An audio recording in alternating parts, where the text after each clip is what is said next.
que já devem ter participado dos 2 anteriores.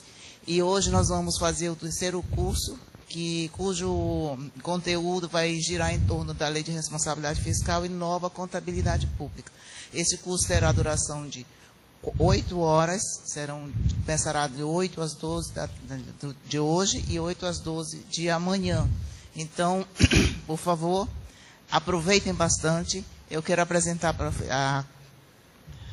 eu ia dizendo professora, não é professora, mas ela trabalha no Tribunal de Contas, é auditora fiscal. Auditora fiscal, e ela vai passar o conteúdo para vocês. Fiquem bem à vontade. Nós queremos também dar boas-vindas e dar bom dia a todas as pessoas que se encontram nos núcleos da Univir, em todos os municípios do estado. Esperamos que vocês também curtam bastante, porque aproveitem bastante a orientadora Soraya, ela é muito capaz. E as perguntas de vocês podem encaminhar para o núcleo da Univir aqui, e no final da aula a Soraya vai transmitir as respostas, vai responder as respostas, e vocês fiquem bem à vontade também para organizar um momento de questões mais tarde, as dúvidas, para que sejam tiradas por ela. Então, bom dia mais uma vez, bom dia, pessoas que estão nos núcleos do interior, da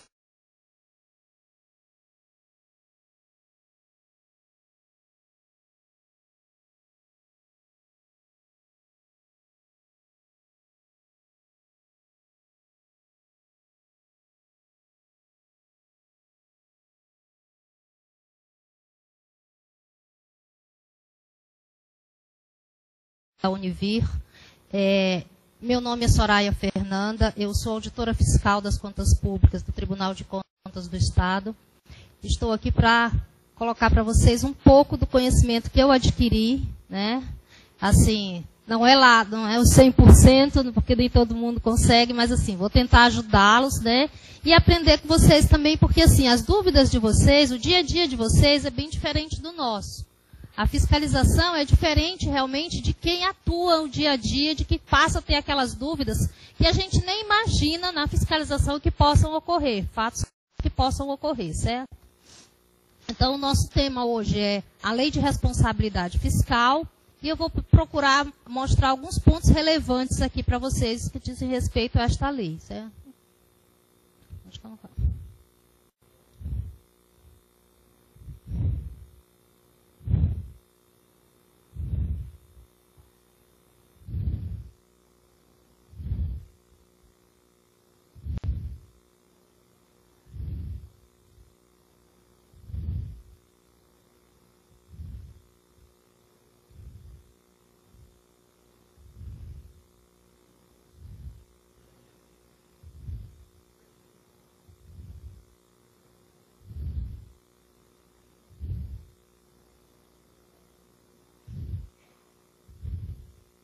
Não, não é esse, é o outro, é LRF, esse é o de amanhã.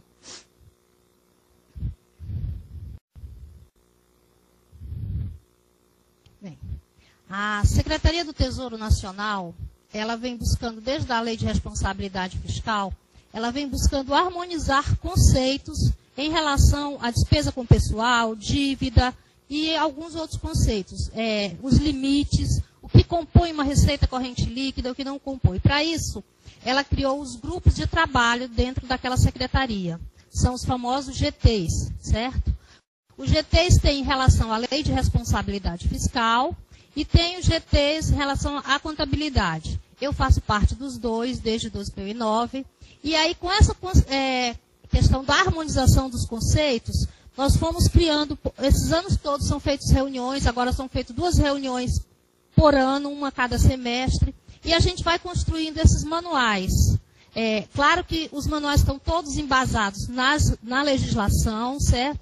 E assim, questões realmente, participam todos os tribunais de contas e outras entidades relacionadas. A União também participa aqui. Então, assim, alguns conceitos vão sendo formados de interpretação de coisas que estão nesse manual. Eu não sei se vocês já têm conhecimento, esse manual está no site do Tesouro. Tá? Então, assim, qualquer dúvida que vocês tiverem, o manual pode ajudar também, certo? Pode passar. A Lei Complementar 101/2000, o objetivo dela, que é chamada LRF, é melhorar a responsabilidade da gestão fiscal dos recursos públicos. Por quê? Ao longo dos anos, a gente viu que foram se formando dívidas e mais dívidas pelos entes federados, né? A questão das despesas, elas eram feitas sem nenhum parâmetro. Muitas vezes a questão do equilíbrio não tinha. Alguns gestores, eles conseguiam, outros não. Então, assim, faltava uma legislação que viesse por questões realmente impor mais responsabilidade aos gestores. Claro que nem todos se enquadram nisso, existem as exceções, né? E a finalidade da lei é justamente isso que eu já tinha comentado, é o equilíbrio das contas públicas. Porque muitas vezes você sabe que o gestor passa 4 anos e quando ele chega no determinado, já no final do mandato, era questão de impor, colocar várias... E não tinha o lastro financeiro para que o gestor seguinte, se não fosse ele reeleito, tivesse condições de arcar com aquelas despesas, tá? Eu estou vendo que tem muita gente copiando, mas assim, se você... Fiquem à vontade, não tem problema nenhum, mas a gente vai só passar para vocês o seguinte, depois vai ser gravado, vai ficar no site do tribunal e vocês terão acesso a todo esse material também, tá bom? E, além do equilíbrio, seria observação de limites, né? Eu não sei se vocês lembram, mas o limite, por exemplo, da despesa com pessoal, antes era pela Lei Camata. Nós tivemos a Lei Camata 1, a Lei Camata 2. E aí ela foi revogada já com o advento da Lei 101. Pode passar. A abrangência da LRF. Ela abrange todos os entes políticos, os poderes, o executivo, o legislativo, e dentro do legislativo estão os tribunais de contas. Quem tem tribunal de conta, o ente federativo que tem tribunal de conta do município, dos municípios, também são abrangidos, tá? A administração direta e indireta. No caso da indireta, eu acredito que nem Boa Vista tenha, mas seria só o Estado, né? Que nós temos as controladas, as empresas dependentes. Nesse caso, elas são atingidas, tá? Pela Lei de Responsabilidade Fiscal. Isso aqui, a fundamentação é o inciso 1 e 2 do artigo 2º da Lei de Responsabilidade Fiscal.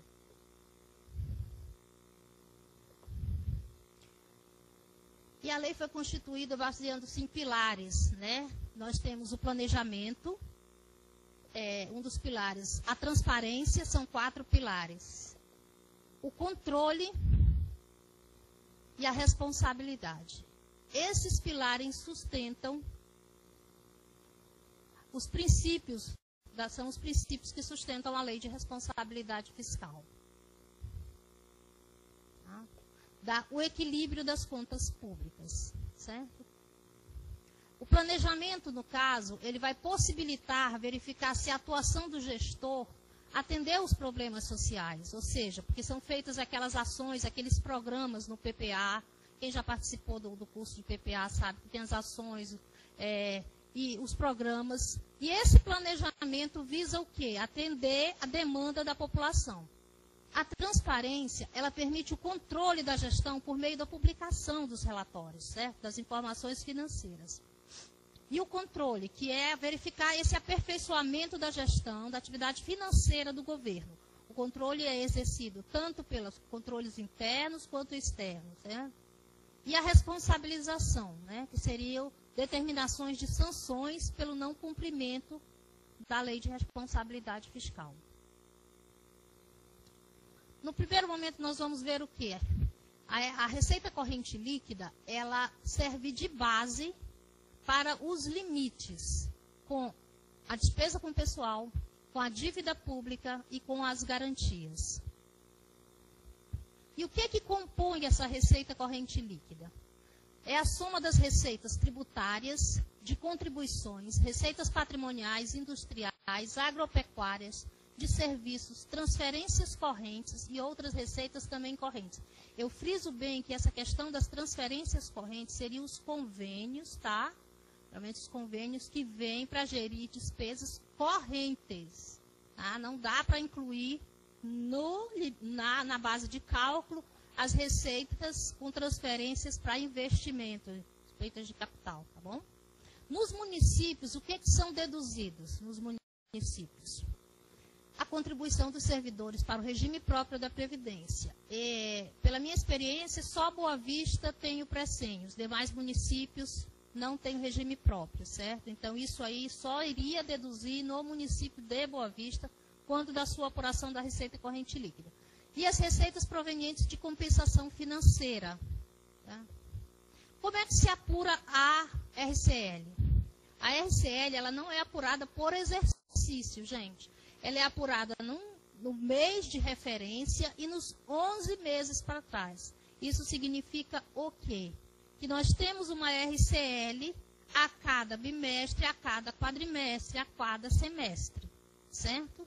Aí, dependendo do período em que o ente tem que publicar, no caso, geralmente, a receita corrente líquida ela é publicada bimestralmente, porque ela faz parte do relatório resumido de execução orçamentária.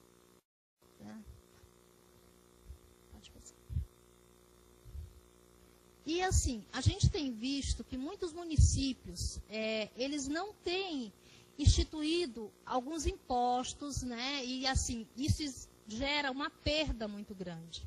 Porque o que acontece?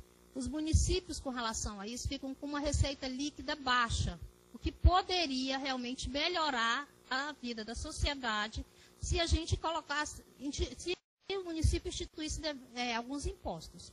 No caso, o artigo 11 da lei diz o seguinte: constituem requisitos essenciais para a responsabilidade na gestão fiscal a instituição, previsão e efetiva arrecadação. Porque assim, não adianta só instituir e prever, é preciso arrecadar, né? De todos os tributos da competência constitucional do ente da federação.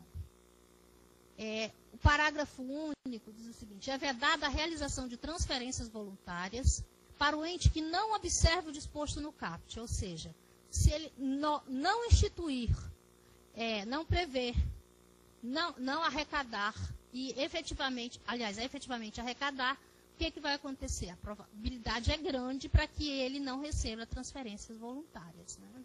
Isso sendo apurado. E aí, o que nós temos? Quando não há essa arrecadação, nós temos uma renúncia de receita. E a renúncia de receita, ela representa uma perda significativa para as receitas desse município. A Lei de Responsabilidade impõe uma série de restrições à concessão de benefícios fiscais. A renúncia é uma desistência de um direito de determinado tributo, ou seja, por abandono ou existência expressa do ente federativo competente para que instituísse essa receita. Então, assim, às vezes a gente diz assim, porque eu pago tantos impostos e tal. Alguns municípios, os menores municípios, muitas vezes não têm pago os impostos, as pessoas não têm pago os impostos devidos, mas por quê? Porque o ente federativo não está arrecadando efetivamente esses impostos, né? E tem mais, às vezes arrecada, mas não há aquela fiscalização por parte do ente também, em relação aos tributos atrasados e tudo. E tudo isso vem em benefício. Por quê? Se a receita corrente líquida ela é a base, né, de apuração da despesa com pessoal, ela é a base da apuração da dívida, da contratação da dívida e tudo. Então, assim, eu poderia gastar mais com o pessoal, meu limite aumentaria mais, se a minha base, se a minha receita corrente líquida fosse maior. Então, se eu estou renunciando a esta receita, o que está ocorrendo? Eu estou deixando de captar recursos, certo? De aumentar o meu limite com despesa com pessoal. O que compreende a renúncia da receita, né? Ela compreende a anistia. O que seria essa anistia? Quando o ente federativo exclui as penalidades e não do crédito tributário, certo? A remissão, ele exclui os tributos e as penalidades. O subsídio, ele dá um incentivo financeiro, certo? A partir do momento que ele está dando um incentivo financeiro, ele está deixando de arrecadar alguma coisa, né? A concessão de isenção é a dispensa do tributo devido, ou seja, em caráter geral. Ele concede essa isenção. Alteração de alíquota ou modificação da base de cálculo, que implique redução discriminada de tributos e contribuições. E outros benefícios que correspondam a tratamento diferenciado, certo? Aqui aqui são as formas de renúncia de receita. A renúncia, para que haja renúncia, para que ele possa fazer uma daquelas formas que foi colocada no slide anterior, ela deve estar acompanhada. Tem alguns critérios, né? A estimativa do impacto orçamentário financeiro no exercício em que ele está fazendo a renúncia, que ele vai iniciar aquela renúncia, e nos dois seguintes, porque aquilo afeta não naquele momento só, afeta como um todo, daqui a 2, 3 anos, é a tal chamada gestão responsável. Então, para que ele faça isso, é preciso que ele esteja pautado, né, de que o impacto financeiro não será tão grande, né, de que para ali ele vai arrecadar em outras coisas, deixando de arrecadar um pouco daquilo que ele está renunciando, ele vai arrecadar com outras coisas que vão suprir a necessidade e que não vai ter prejuízo à população. Deve atender também ao disposto na Lei de Diretrizes Orçamentárias. E há pelo menos uma das seguintes condições. Na Lei de Diretrizes Orçamentárias deve estar colocado as questões da renúncia de receita e ele deve seguir, está na Lei Orçamentária, na Lei de Diretrizes. A renúncia foi considerada na estimativa da receita da Lei Orçamentária na forma do artigo 12. Tá? Isso aqui é a demonstração pelo proponente. Quando ele vai renunciar, ele tem que fazer esse documento de que ele tem que se pautar, né, em tudo do que a renúncia vai acarretar. De que não afetará as metas, ou seja, embora ele renuncie aquilo, ou ele anistia, ou ele faça alguma coisa, as metas dele devem continuar as mesmas. É a lei da compensação, gente. Ele tem que ver essa questão do equilíbrio. Tá? Deve estar acompanhado de medidas de compensação, no período mencionado no CAPT, por meio de aumento de receita proveniente da elevação de alíquotas, da ampliação da base de cálculo, da majoração ou criação de tributo ou contribuição. Então, assim, ele pode fazer, ele pode até renunciar, desde que esteja dentro dos parâmetros legais, né? E que ele demonstre, justifique e cumpra isso, de que ele não vai afetar as metas, certo? As metas, eu não sei se alguém já fez, vocês devem ter feito o curso anterior, que foi de instrumentos de planejamento, também nós tivemos o primeiro curso, e no instrumento de planejamento foi trabalhado PPA, LDO, LOA, e aí nós tivemos lá também a explanação das metas, né? Do anexo de metas fiscais, certo? Pode passar. E agora vamos à despesa com pessoal. Né? O que seria essa despesa com pessoal? Segundo a lei, o artigo 18, nós temos o somatório dos gastos com ativos, inativos, pensionistas, com mandatos eletivos, cargos, funções ou empregos, civis ou militares, e de membros do poder com quaisquer espécies remuneratórias, tais como vencimentos e vantagens fixas ou variáveis, certo? E variáveis também, subsídios, proventos de aposentadoria, reformas e pensões, inclusive adicionais, gratificações, horas extras, vantagens pessoais. Então, assim, por esse conceito aqui, a gente vê que engloba muita coisa. Né? Mas assim mesmo, apesar de estar na lei, a gente vê também, tem visto a nossa experiência, que tem muita dúvida. Né? Tem determinados entes que pagam produtividade, entra ou não entra no ponto da despesa com o pessoal, auxílio funeral, entra ou não entra. Então, assim, ano passado, no grupo de trabalho da Secretaria do Tesouro, nós trabalhamos uma relação do que seriam vários componentes das folhas de pagamento, certo? E se ela é considerada despesa com o pessoal ou não. Então, assim, nesse manual ainda não está, mas a próxima edição, com certeza, deve vir. Então, assim, é mais um apoio a vocês, colegas, que trabalham diretamente com isso, para verificar se entra ou não entra no cômputo da despesa com o pessoal. Vamos lá. Pode passar. Como é que é feita essa apuração da despesa com o pessoal? Todos os gastos com ativos, inativos e pensionistas, inclusive, tá, os contratos de terceirização de mão de obra para substituição de servidores. Aqui vai um alerta aos municípios. Nós temos visto alguns exemplos, principalmente a questão da limpeza pública. Tá? O que ocorre? A limpeza pública, ela é uma despesa de caráter essencial. Né? Ela é uma despesa que tem que ser feita pelo município.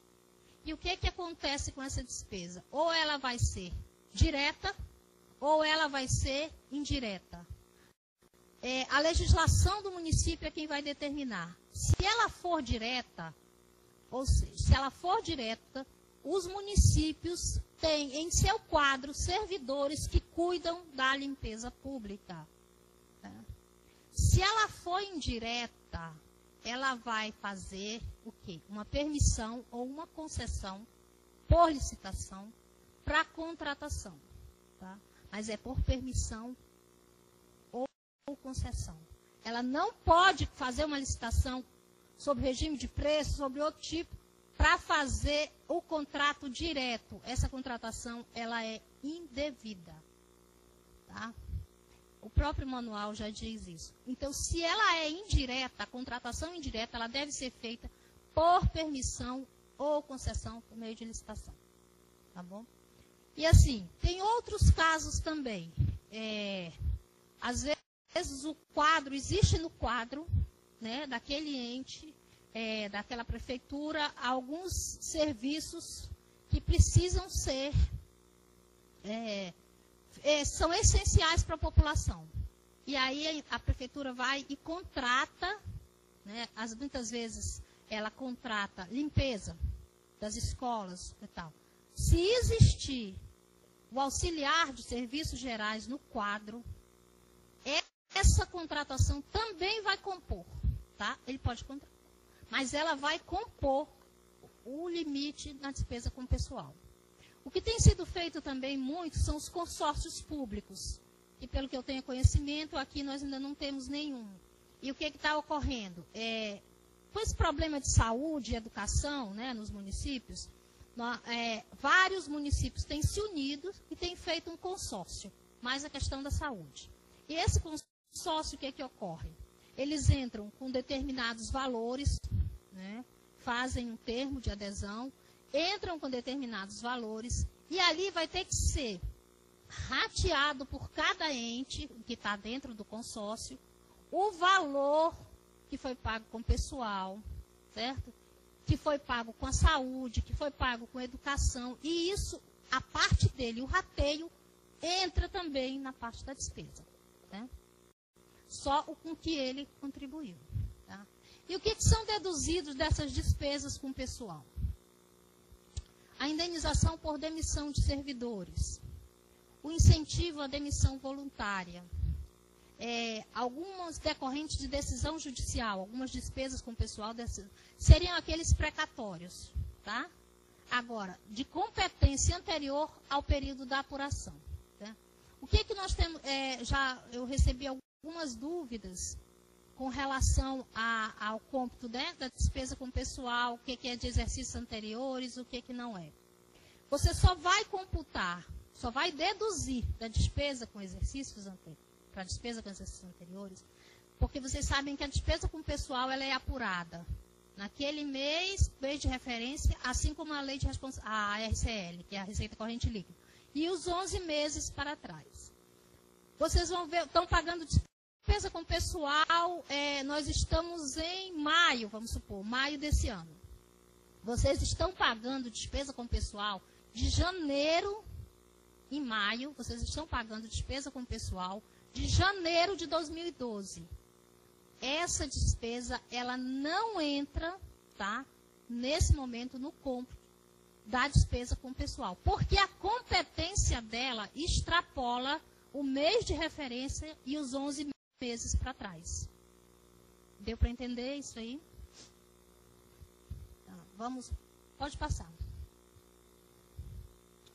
O período de apuração, né? Qual o período de apuração para despesa com o pessoal? O período pode ser quadrimestral ou semestral.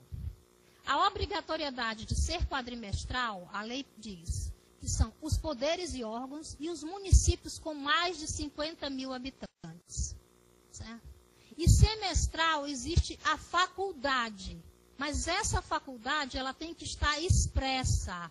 Ouviu municípios com menos de 50 mil habitantes, Alto Alegre, Mucajaí, Normandia, Pacaraima. Pessoal, vocês têm que expressar, o Poder Executivo é quem vai expressar isso para o tribunal por meio de ofício. E a instrução normativa determina o seguinte, que essa faculdade deve ser feita até o dia 15 de fevereiro do ano, certo? Que está iniciando. Então, assim, 15 de abril, desculpa. Se ele não fizer a opção pela semestral, obrigatoriamente, ele tem que fazer o demonstrativo da gestão fiscal, os relatórios de gestão fiscal, onde é apurada a despesa com o pessoal, ele deve fazer por quadrimestre. Nós já tivemos casos lá no tribunal, assim, em que o ente não fazia a opção expressa. E o que acontecia? O tribunal, nós temos um sistema, o LRF-NET, o sistema automaticamente esperava, né, que ao final da publicação do primeiro quadrimestre, certo? O quadrimestre termina em abril. Ao final do 30 de maio, até 30 de maio ele tem que publicar. E até 15 de junho ele tem que encaminhar, né, ao Tribunal de Contas pelo sistema. E o que acontecia? O sistema ficava aberto e ele não encaminhava, por ele achar que ele estava com a faculdade do semestral. Mas ele não tinha expresso isso para o tribunal. O tribunal, para ele não quis, foi uma opção que ele não quis. E aí o que acontecia? Ele ficava inadimplente, né? Então, assim, muita atenção aos municípios que estão aí nos polos da Univir. Eu já tomei aí conhecimento, porque geralmente sou eu que faço, quando chegam os ofícios, eu faço essa opção pela semestralidade junto ao sistema, sou eu que coloco, e aí tem alguns municípios que não fizeram, tá, gente? Tem alguns municípios que não fizeram. Então, assim, estão obrigatoriamente a fazer o relatório de gestão fiscal por quadrimestre. A publicação, tudo. Vão ter que fazer por quadrimestre. E esses limites, né, gente? Esses limites é que complicam um pouco a vida das pessoas, né? Os limites nós temos. Nos estados, os limites máximos é 60% da receita corrente líquida. Só que esse 60% ele vem distribuído. 3% para o legislativo. E esse 3% inclui os tribunais de contas. Né?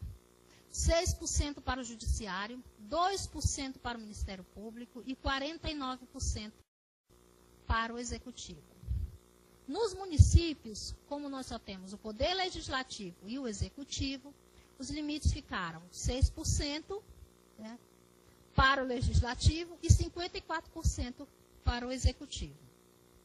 Aqui no estado de Roraima, nós temos uma peculiaridade, que a lei de diretrizes orçamentárias, ela tira um pouco do executivo, né, esse percentual, passa para o legislativo. E tem uma outra questão também, porque a emenda 41, ela deu às defensorias públicas,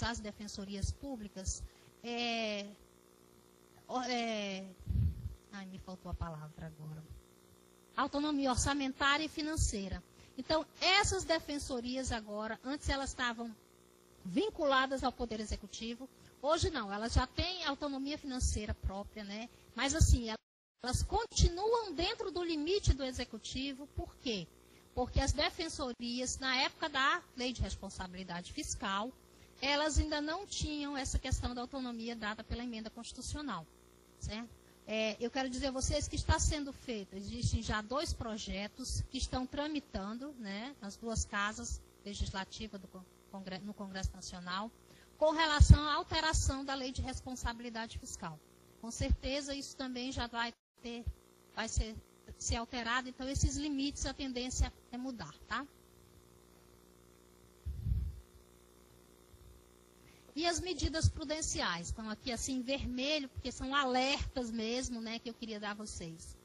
Assim, os tribunais de conta, eles podem emitir o alerta quando eles verificarem que 90% do limite desses 54% do executivo Ou seja, quando o Poder Executivo ou o Poder Legislativo já tiver gasto, no caso aqui o exemplo está para o Executivo, 48,6%, o tribunal vai dizer assim, olhe,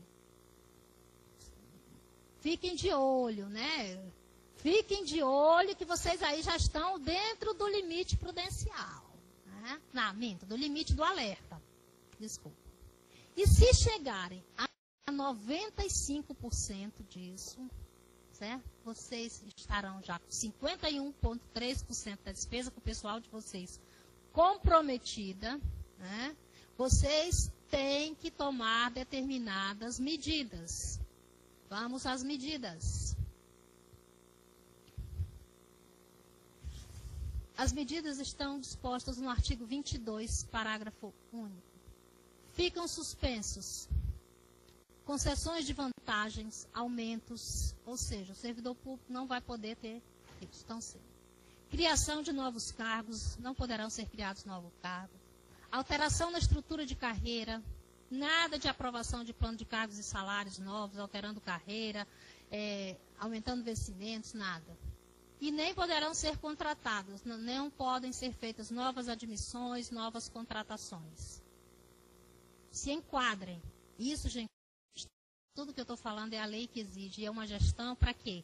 Aquilo que a gente falou no início, que é o objetivo do equilíbrio das contas públicas, né?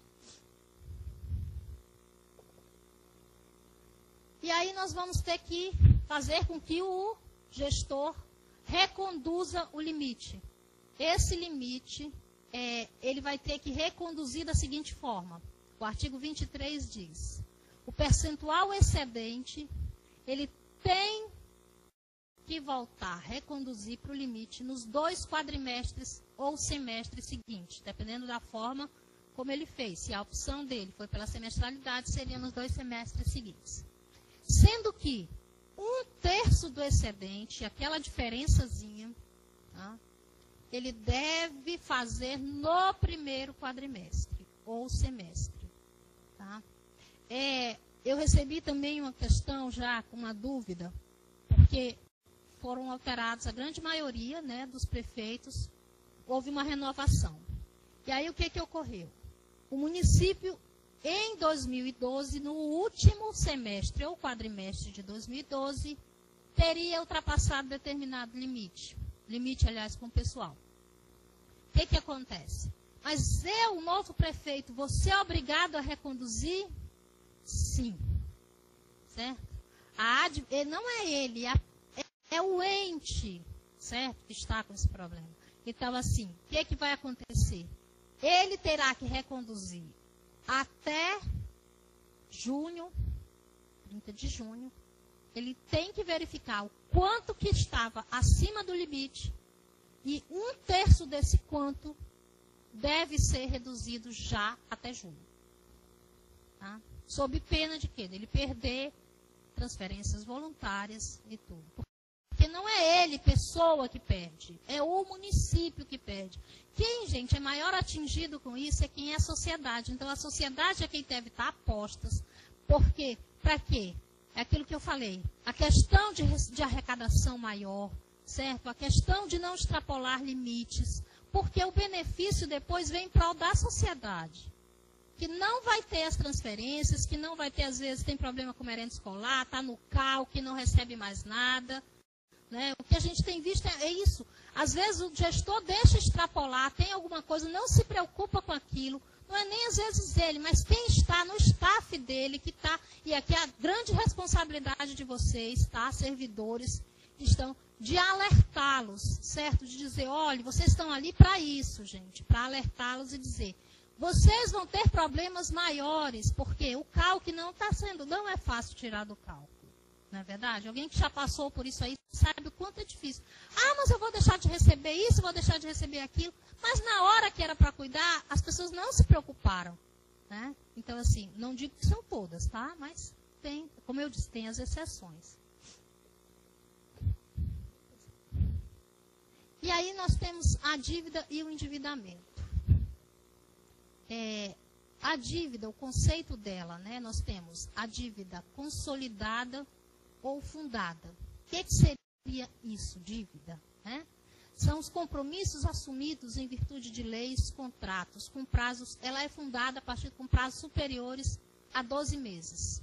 Nós temos a dívida mobiliária, que são os títulos emitidos pela União, pelos estados, pelos municípios para venda, né? E as concessões de garantia. O que seria isso? As concessões de garantia, a União vem, o Estado quer fazer um empréstimo. A União vem e dá como garantia tanto, certo? Para que ele possa efetuar aquele empréstimo. Isso é dívida também. Operações de crédito, né? Nós temos aí várias dívidas de operações de crédito. O refinanciamento da dívida e os precatórios posteriores a 5 de maio de 2000 e não pagos. A questão é, a legislação diz, artigo 100 diz o seguinte, que os precatórios encaminhados para o ente até 1º de julho, eles devem constar no orçamento para serem pagos, por exemplo, 1º de julho desse ano, 2013. Obrigatoriamente, eles teriam que ser pagos até 31 de dezembro de 2014. Porque eles têm que ser incluídos. O que a gente tem visto muito, o exemplo que a gente tem visto é o quê? Eles são incluídos ou às vezes nem incluídos no orçamento. Municípios, prestem atenção. A fiscalização em relação aos precatórios vai ser mais acirrada, tá? Nós temos uma proposta, até porque, se vocês observarem o site do TJ agora, nós temos lá todos os precatórios que foram emitidos por entes. A sociedade está de olho, vocês precisam alerta para isso. Isso é crime de responsabilidade não incluir no orçamento a questão dos precatórios. Né? Amanhã eu vou falar também a questão da contabilização desses precatórios.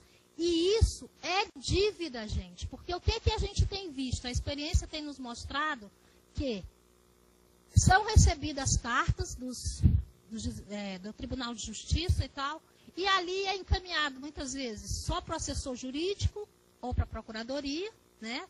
E fica lá. Então, assim, não é considerado no orçamento, não é contabilizado como deveria. E às vezes o outro prefeito que assume, ele passa 4 anos e nem lembra daquela dívida. Né?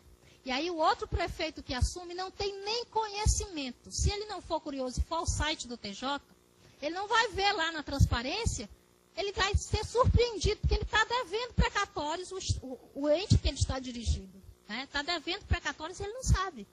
Né? Então, esses precatórios são, sim, dívidas. Tá? Assunção e reconhecimento de dívidas também. O que ocorre? A gente tem tido muitos problemas na fiscalização. São os famosos reconhecimentos de dívidas. O que acontece? Quando chega final do ano, não tem lastro financeiro para pagar determinadas várias despesas empenhadas. O que é feito? Cancelamento. Não é isso? São feitos os cancelamentos. Nós temos muitos casos de cancelamentos de despesas processadas, que são o quê? Despesas que já foram emitidas notas fiscais, as despesas, ou seja, o material ou o serviço foi prestado, né? E não existe nem empenho. Por quê? Porque no final do ano o empenho foi cancelado. Gente, isso é crime. Isso é crime. Isso é crime de responsabilidade. Isso é improbidade administrativa. Tá? Apurado isso pelo Ministério Público, isso é improbidade administrativa. Né? Existem aí conflitos, porque a própria legislação, a 10.028, ela coloca que se você não cancelar os empenhos sem lastro financeiro, você também incorre em crime.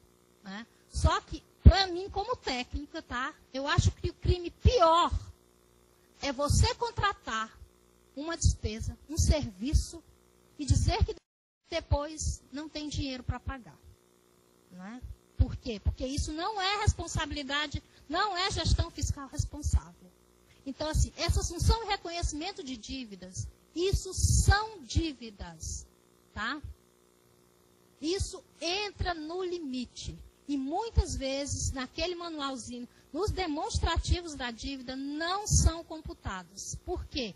Porque não estão contabilizados, porque estão engavetados na contabilidade, ou porque, no caso, foram para a Secretaria da Fazenda, do Planejamento Financeiro, onde há a gestão centralizada, e estão lá para um dia entrarem na fila para serem pagos, sem ter registro nenhum disso. Outra coisa, que não está registrada em lugar nenhum, pagamento de férias, 1/3 das férias. O que ocorre? Nós estamos em contenção de despesa, não estamos podendo pagar 1/3 de férias. Suspende as férias de todo mundo, ninguém tira férias. Não é assim? Aí o servidor fica como? Aí o que acontece? Aquele 1/3, gente, aquilo é dívida. Porque um dia o servidor tem que receber. Isso entra no limite, tá? Isso entra no limite. 13º que não vai ser pago esse ano é dívida, tá? Isso é assunção e reconhecimento de dívida. E é bom que se faça. Se vocês não têm um sistema que consiga, se vocês não estão contabilizando, provisionando isso, façam pelo menos uma planilha, alguma coisa, tá?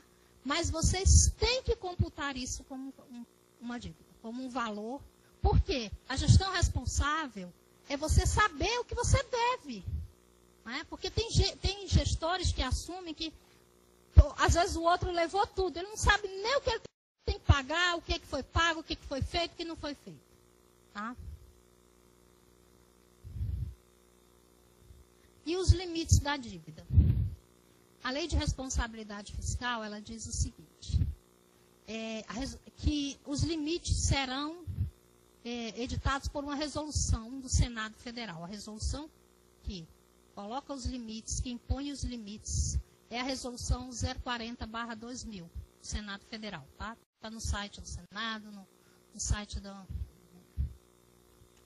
Nos estados, o limite é 200% sobre a receita corrente líquida. É um absurdo, né? A gente ter assim a dívida de 200% da receita corrente líquida. Mas podem crer que tem estados por aí que estão acima disso. Por quê? Porque isso tudo é a cultura antiga, que não era o quê? São dívidas que vêm de anos passados. Anos. Né? E nos municípios, 120%. Né?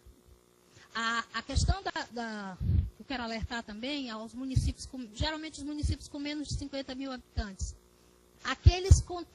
Aquelas confissões de dívidas também que são feitas com o INSS, que não vêm sendo recolhidos há anos. Isso não tem sido posto, os valores não têm sido colocados no demonstrativo da dívida. Isso é dívida. Tá? É dívida. Porque isso fica claro. É uma questão até de gerenciamento. Por quê? Você sabendo o que você deve, você pode saber o que você deve fazer daqui para frente, o que dá para fazer e o que não dá. Né? Se você não contabilizar isso, se você não registrar isso em algum momento, não tiver, pelo menos nisso, um histórico do que aquele município está devendo, realmente fica difícil. Às vezes você pode estar incorrendo o quê? Num crime e nem saber que está incorrendo num crime. E aí também tem a questão de você reconduzir a dívida aos limites. Né? Existe uma regra transitória. Tá? Os entes que estão fora do limite, que estavam fora do limite no final de 2001, eles têm que retornar ao limite em 15 anos. Ou seja, até 2016, eles têm que retornar ao limite. É aquilo que eu disse, 200% é muito, né? Mas tem gente, podem crer que tem gente que tem dívida bem acima disso. Então, assim, a proporção é 15 avos, tá? 1% a cada um, né? E a regra permanente é a seguinte, os entes no limite, no final de 2001, que se desenquadraram, ou se desenquadrarem ao longo desses 15 anos, o retorno do limite máximo em até 4 quadrimestres. Por quê? A nova redação do artigo 31 da LRF, a resolução do Senado 20/2003, extrapolou isso para 4 quadrimestres, aumentou um pouco, certo? Duplicou. Seriam os próximos 2, mas agora existem os 4. São 4 quadrimestres para que se reconduza a dívida. Vamos lá. Pode passar. O que acarreta o não enquadramento? Né? o não enquadramento é aquela velha história. Proibido de realizar operações de crédito. Proibido de receber transferências voluntárias, exceto relativas às ações de educação, saúde e assistência. Por quê? São questões prioritárias, né, do município. E o que são operações de crédito? Porque existe uma certa questão. A operação de crédito é um tipo de dívida, né? E como é que são feitas essas operações de crédito? As operações de crédito são um compromisso financeiro assumido em razão de mútuo. Tá? Abertura de crédito, emissão e aceite de títulos, aquisição financiada de bens, os famosos leasings, recebimento antecipado proveniente da venda de termos de bens ou serviços, arrendamento mercantil, outras operações assemelhadas. Isso são operações de crédito. Tá? Eu não tenho assim conhecimento que os municípios do interior tenham realizado operações de crédito, pelo menos nos últimos 5 anos, eu não tenho conhecimento. Assim. Até porque, assim, para que os municípios realizarem operações de crédito, eles precisam ter uma certidão. A Secretaria do Tesouro Nacional exige a emissão de uma certidão por parte do Tribunal de Contas de que ele tem cumprido todos os limites, tá? Inclusive saúde e educação. Então, só os limites com dívida pessoal e tal. E assim, é bom que fique bem claro que o limite não é só do Poder Executivo. Se o Legislativo deixou de cumprir o limite com o pessoal, o ente perde a operação de crédito. Tá? Não é só... Aqui é uma ação conjunta, né? Assim, é o ente que vai ser responsabilizado. Mais uma vez eu volto a frisar. Se o Legislativo deixou de cumprir, quem vai perder é a sociedade. Porque as operações de crédito, elas são feitas para quê? Para investimentos em capital. Né? Então, se existe um projeto, alguma coisa grande do prefeito em relação àquele município, ele vai perder, porque tem que reconduzir o limite e ele tentar novamente essa operação de crédito. Né? Para quem deseja fazer operações de crédito, o site da Secretaria da Tesouro Nacional, ela tem um MIP, né? Lá nós temos um MIP, que é o Manual de Instruções de Pleito, tá? Ali são feitos tem um manualzinho que diz o que você precisa para contrair uma operação de crédito. Quais as providências que devem ser tomadas, não deve estar no calque e tudo. Vamos lá. Pode passar. As características de uma operação de crédito. O reconhecimento de um passivo, existência de risco de não adimplemento e diferimento no tempo. Ou seja, a operação de crédito você vai pagar em longos anos. Muitas vezes tem aquelas questões você só começa a amortizar realmente a dívida 6 meses depois ou 1 ano depois. Né? As operações de crédito também existem, as famosas AROS, que são as operações de crédito por antecipação da receita. Certo? Para que são feitos isso? Porque muitas vezes se o governo assume, não existe caixa para pagar determinadas coisas. Ele faz uma operação de crédito por antecipação da receita, contando com a receita que ele vai receber naquele ano. Né? Só que ele tem que contrair a partir de 10 de janeiro e ele tem que pagar até o dia 10 de dezembro do mesmo exercício. Tá? Essa é uma característica da ARO. Certo? Os limites da operação de crédito, elas estão sendo dadas pelo Senado, pela resolução do Senado a 43 de 2001. Tá? Os estados e o Distrito Federal podem contrair operações de crédito até 16% da receita corrente líquida. Os municípios, 16% também. E a União, 60%. Né? Agora sim, ele vai contrair operação de crédito de 20 milhões. Valor bem irrisório. A operação de crédito geralmente são mais. Né? Aí o que acontece? Esses 20 milhões, parte deles vão ser diluídos no tempo. Né? aqui você não vai considerar 16% nesse ano. Você vai considerar, para os 16%, é o que você vai pagar ainda dentro do exercício. Ele vai ser diluído ao longo dos anos. Né? Então, assim, quando chegar no outro, daqui a 2 anos, se ele quiser contrair a operação de crédito de novo, ele vai ter que ver o que é que ele tem de pagar para ver o limite, até onde ele pode contrair, essa diferença que ele pode contrair. Pagar dentro daqui. Porque senão ele vai fazendo 16% esse ano, 17%, e aí ele vai ter que pagar ao longo dos anos e vai virar uma bola de neve. Ele vai estar muito além do limite. Né? Os municípios, a mesma coisa. Né? A União é 60%. Aí aqui nós temos o réu. Né? Eu não sei se é de conhecimento de todos. O Tribunal de Contas, em 2004, ele publicou a Instrução Normativa 02/2004. Tá? Essa instrução normativa visa o quê? O encaminhamento ao Tribunal de Contas, a forma de encaminhamento dos relatórios, tanto o resumido da execução orçamentária, quanto o relatório de gestão fiscal. Né? O réu tem o que nós temos no réu?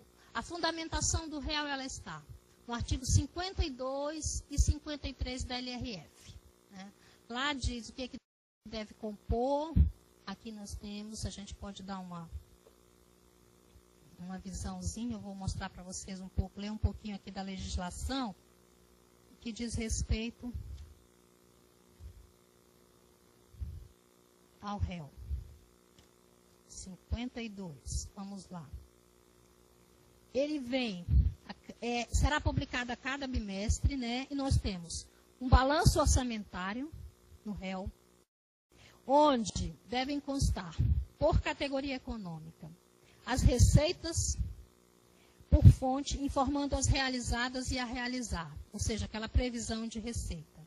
Né?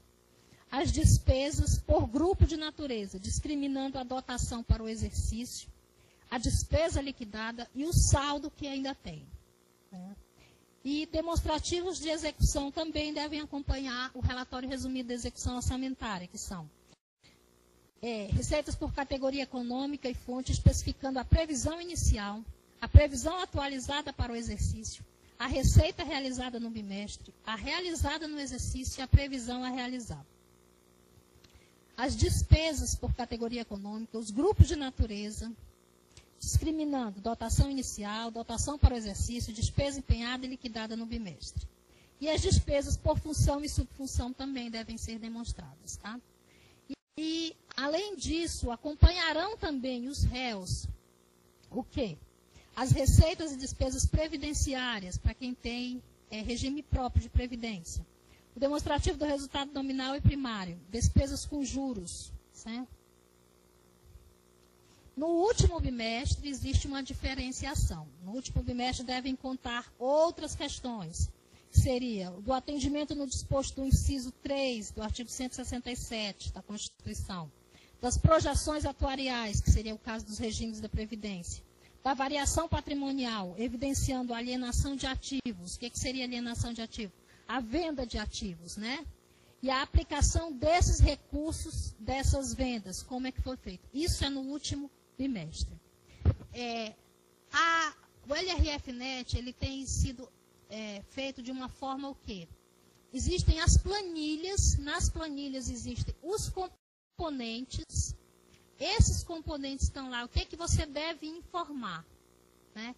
E na hora de informar, às vezes a gente tem visto algumas questões, por exemplo, arrecadação até o bimestre, né? Foi 20 mil. Quando chega no bimestre seguinte, a arrecadação até o bimestre, 10 mil. Tá? Se você arrecadou até o bimestre anterior, 20 mil, você jamais vai poder ter arrecadado até o quarto bimestre só 10 mil. Né? Isso é preciso ficar atento, porque a gente tem pego muitas questões assim no LRF, tá? Muitas mesmo. Você tem que a palavra até, citar até significa o quê? Nós temos que ir somando aqueles bimestres até chegar ao final do último bimestre, você ter a receita toda do que foi arrecadada no ano. Tá? Nós estamos com estudos no Tribunal de Contas para que a gente, com a nova contabilidade, nós vamos implantar sistemas de auditoria contábil. Então, assim, até porque também a União, né, vocês devem, muitas vezes, eu não sei se alguém aqui preenche o SISTN, né, porque o governo federal, a Secretaria do Tesouro, as informações para o SISTN são o quê? Vocês vão lá e vocês próprios digitam informações para o SISTN, assim como vocês fazem no LRF. O SISTN está sofrendo uma alteração. E a partir de 2015, vocês não vão mais precisar impostar dados. Tá? O SISTN vai colher dos próprios sistemas, que amanhã eu vou falar desses sistemas, são SIAFIX, Sistema Integrado de Administração Financeira e Controle. Esses sistemas que vocês, municípios, devem ter agora, tá? Para quê? Façam a nova contabilidade pública. E esses relatórios, tanto o relatório resumido da execução orçamentária, quanto o relatório de gestão fiscal, os dados serão extraídos desse sistema. Né? O que é que vai acontecer? Não vai ser mais o servidor que vai lá digitar quanto foi a despesa com o pessoal, quanto ele pagou de exercícios anteriores, quanto é que ele pagou de precatórios. Não vai ser mais assim. Vocês vão fazer os lançamentos contábeis, né? E o sistema vai importar aqueles dados de lá e ele próprio vai calcular. Então, assim, se o sistema vai calcular, não existe mais ingerência de como vocês colocarem, muitas vezes, aquela questão do conceito. É por isso que essa harmonia do conceito é importantíssima para que vocês atentem. Quando vocês forem fazer os lançamentos, a contabilidade for efetuar os lançamentos contábeis, vai ter que estar em harmonia os conceitos. Por quê? Hoje, por exemplo, o CIOPS e o CIOP, né? Nós temos o CIOPS e o CIOP. O que ocorre? Ali, não, mas pelo meu limite com saúde é tanto, meu limite com educação é tanto. Mas o CIOP e o CIOPS, eles têm os conceitos deles. Então, a mesma coisa vai ser o sistema que vai substituir o SISTN. E aí, os tribunais de contas, eles já têm que estar amparados também no sistema, que já vai ter que estar de acordo com o sistema da União. Certo? Então, assim, os relatórios vão deixar de ser preenchidos manuais, tá? Vão deixar de ser digitalizados, para serem feitos a partir de quê? De informações contábeis, tá? Que serão extraídas do sistema, via sistema. Então, assim, é importante. A gente pode fazer. Olha, o tribunal, eu não posso te dizer. Aqui, gente, só um minutinho que eu tenho que dar um feedback para o pessoal que está no interior. A colega fez só uma questão aqui, tá? Eu vou responder. A pergunta dela foi: a partir de quando? Né? O SISTN ainda estará funcionando até 2014. A previsão é que, a partir de 2015, né? Esses dados, assim, até porque a obrigatoriedade que a gente vai falar com relação... Não tem como eu não deixar de falar um pouco da aula de amanhã, que é a questão da contabilidade, porque, assim, são fatos interligados, né? Então, eu já vou adiantar um pouquinho, é o seguinte, a obrigatoriedade de todos os entes da federação agora se enquadrarem em um plano de contas único, né? Então, esse plano de contas único, vocês vão ter que já estar com ele até final de 2014 implantado. Então, o sistema de vocês já vai ter que estar junto com o plano de contas. Aí, o que vai acontecer? Final de 2014, final de 2015, vai ser essas informações das prestações de contas de 2014 vão ser encaminhadas para a União pelo prazo que nós temos aqui, né? Que eu não sei. Tu lembra o artigo 51? Aquele prazo da consolidação?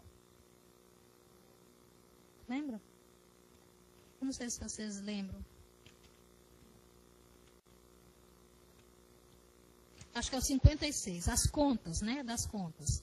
Então, assim, acho que até abril tem um prazo para que os municípios encaminhem as contas para consolidar. Né?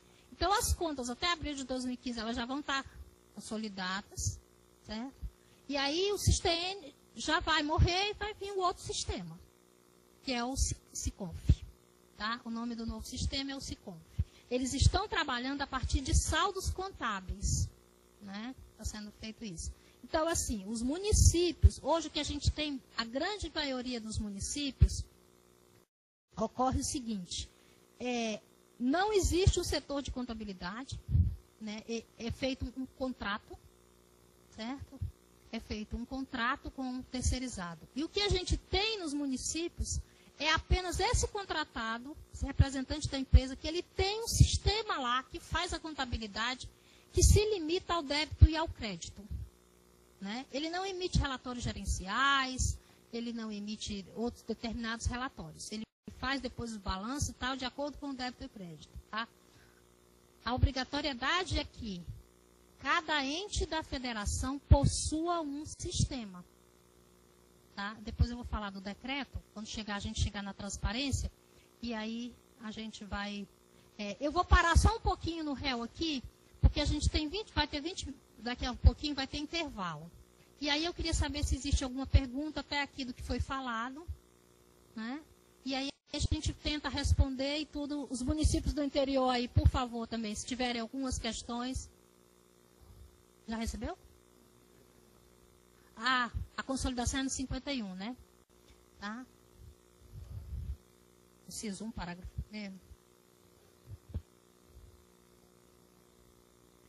Memória está quase boa, né, Cândido? Fui lá no 51, 56. Deixa eu ver aqui a consolidação das contas. Ó, os municípios com cópia para o Poder Executivo do respeito até 30 de abril. Então, a consolidação, os municípios têm que encaminhar as contas para o Poder Executivo até 30 de abril. E o Estado tem até 31 de maio para encaminhar para a União para consolidar essas contas. Tá bom? Temos algum questionamento, alguma coisa? Com relação à despesa com pessoal, com relação à receita corrente líquida? Não temos nada? Pode ficar à vontade, gente. Pode ser a mais simples das perguntas. Nós estamos aqui para tentar diluir as dúvidas, né? Dirimir as dúvidas, tudinho. E assim... a gente tem se preocupado muito com essa questão, até por isso que, não sei se vocês estão lembrados, mas assim, a programação era de que esse curso, LRF e a contabilidade seria só para agosto. Só que existem ações que precisam urgente serem tomadas. Então, a gente conversou com a coordenadora, né, que é a conselheira Silene, e pediu para antecipar um pouco o curso, porque assim, a preocupação é muito grande com relação a essas mudanças. Porque a mudança na contabilidade, ela não vai influenciar só a contabilidade. Ela vai influenciar a gestão fiscal como um todo, a transparência, tudo, tá? Outra coisa, para os municípios com menos de 50 mil habitantes, preste atenção aí, São João da Baliza, São Luís do Anauá, Iramutã, Cantá, Caracaraí, Caroé, Biracema. O Tribunal de Contas, pela instrução normativa, existe um artigo que aceita a publicação desses relatórios por meio de mural. Tá? Já existe um estudo, nós estamos fazendo alteração nesse. E por quê? A nossa instrução não pode ultrapassar a questão da legislação. Então, o que ocorre? Existe uma legislação agora. O portal dos municípios, com menos de 50 mil habitantes, é para ser feito até o dia 27 de maio. Né? Porque nós teve um prazo. Em 2009, foi publicado, 27 de maio, foi publicada a lei que alterou, né, a Lei 131, que alterou a questão do artigo 48. E aí deu um prazo de 4 anos para que esses municípios instalassem o portal. E esse portal vai ter que ter o quê? A transparência, a publicação desses relatórios. Então, nós não vamos mais poder aceitar relatórios de municípios com menos de 50 mil habitantes. Olha o aviso. Não poderão mais ser aceitos publicações em mural. Tá? Vocês deverão publicar nos seus sistemas, no portal da transparência. Tá bom? A gente pode tentar ver aqui se termina o réu ou vocês querem... Pode falar.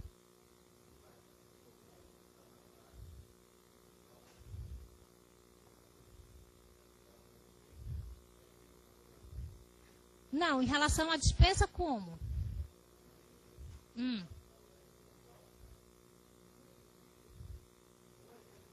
eu passei antes um pouquinho, mas a gente pode voltar. No final eu posso ver para você. Porque, assim, ela 60%, você fala aqueles 60, 54, 6 dos municípios, é isso? Os passos. A apuração, a receita corrente líquida, nós temos lá tudo que ela engloba. É somatório. Não, eu não fiz no slide nenhuma prática, não. Não fiz. Mas aqui, eu não sei se você tem conhecimento desse manual. O manual dos demonstrativos fiscais. Inclusive, assim, Boa Vista eu separei para cada... foi até bom você colocar que eu já ia esquecendo de comentar, tá, gente? Pessoal dos municípios do interior. Na última reunião que eu fui em Brasília, eu pedi 80 exemplares disso aqui, porque teria que ser distribuído. Esse aqui é um jogo, tá? Esse é o manual dos demonstrativos fiscais, e existe, amanhã eu vou trazer o da contabilidade, já. Então, assim, eu separei um para cada município, um jogo para cada município. Boa Vista, nós incluímos um, tá? Então, assim, nós já separamos lá do tribunal, exceção, acho que, de... A Majari, que já pegou, mas os outros eu fiquei de anunciar aqui, eu estou anunciando agora. Nós estamos lá à disposição para que o representante de cada município vá buscar um manual desse para vocês. Tá? Tem Câmara e Prefeitura. Tá bom? O Estado ele já tem participado, assim. Outra coisa que é muito importante, gente, existem os GTs, como eu falei no início. E esses GTs, eles não têm... Eu sei que para a gente, para Boa Vista, é mais difícil pela distância, a questão do custo. Mas se, por exemplo, a Prefeitura de Boa Vista se programar com uma certa antecedência, se entrar em contato, se ver, pode ser comigo ou mesmo no site da Secretaria do Tesouro, nós temos lá o calendário. Então, assim, vocês podem se inscrever como convidados, certo? Eu já faço parte do GT. E aí vocês vão assistir lá e vão ver essas mudanças, essas coisas, e já trazem para cá, para que vão alertando, não esperem só, entendeu? Sair, publicar e tudo para que tomem, porque são providências realmente que muitas vezes requerem um estudo, um conhecimento, né? E assim, a gente sabe que a administração pública é um pouco mais lento, porque tem a questão da licitação, você não pode chegar ali, eu quero isso e adquirir na hora, né? Você tem que... Essa questão de sistemas mesmo, desde 2010 que já é feito isso, já veio o decreto 7185 com relação ao sistema, mas poucos já tomaram providência. Tá bom? Com relação à receita corrente, depois no intervalo a gente pode dar uma... Tá bom? Eu não sei, se tem alguma aí? Tem duas?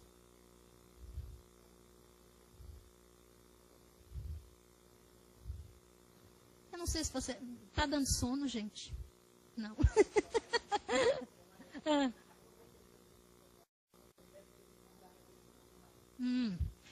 Olha, a coordenadora está me pedindo aqui, viu? Alto Alegre. Eu vou falar agora todinhos. Alto Alegre, Amajari, Bonfim, Cantá, Caracaraí, Caroé, Iracema, Mucajaí, Normandia, Pacaraima, Rorainópolis, São João da Baliza, São Luís da Nauá e Iramutã.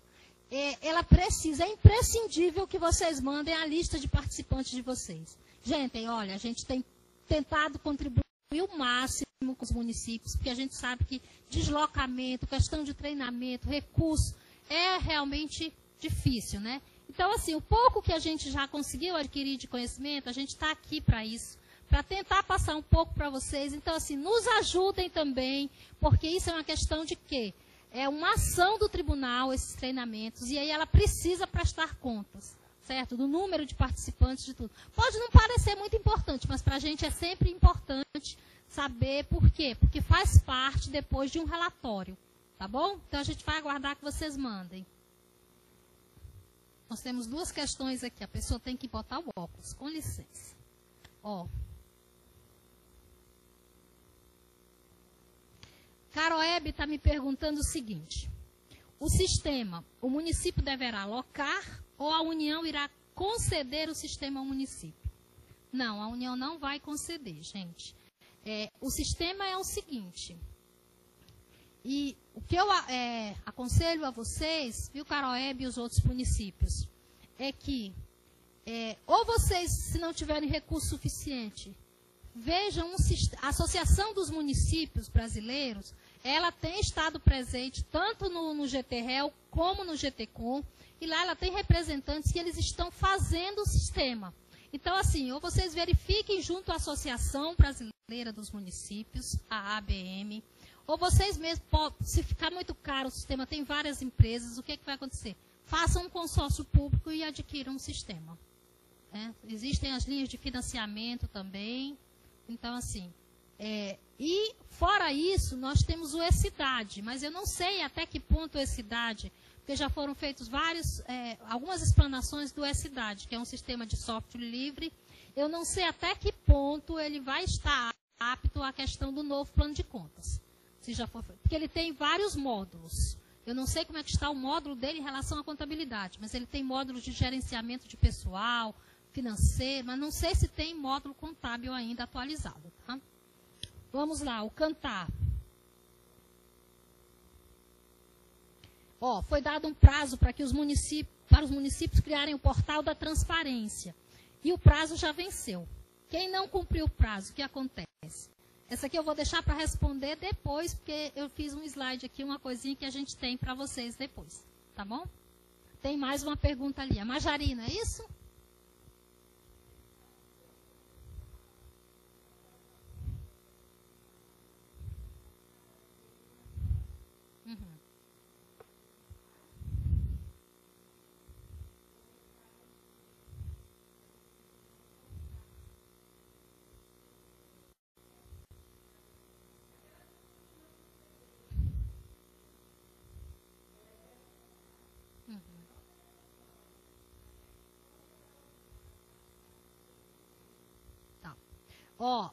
Para vocês que não estão presentes aqui, a questão da colega é município de Amajari?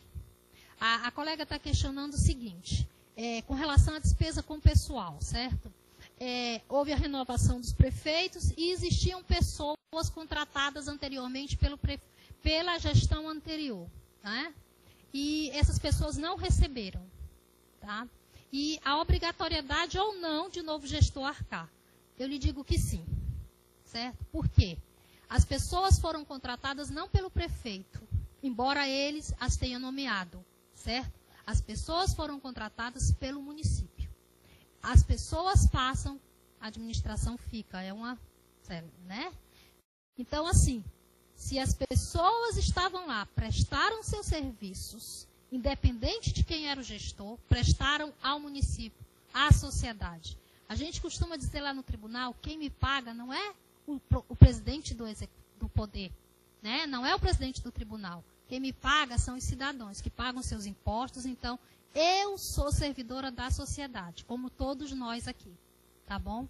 Então, assim, não é justo, até porque, sob pena de enriquecimento ilícito da administração, ela ter se beneficiado do trabalho daquele servidor e por uma questão dele ter sido exonerado, questões inúmeras que não vêm ao caso, ele ter sido exonerado na administração seguinte, mas ele cumpriu, ele trabalhou. E se existe uma comprovação de que ele prestou aquele serviço por meio de folha de pagamento, de ponto, de tudo, é devido sim. E aí, se não, enquanto não for pago, eu volto a lembrar, é dívida. Tá bom? Deve ser provisionado. Tá bom? Bem, vamos para o intervalo um pouquinho.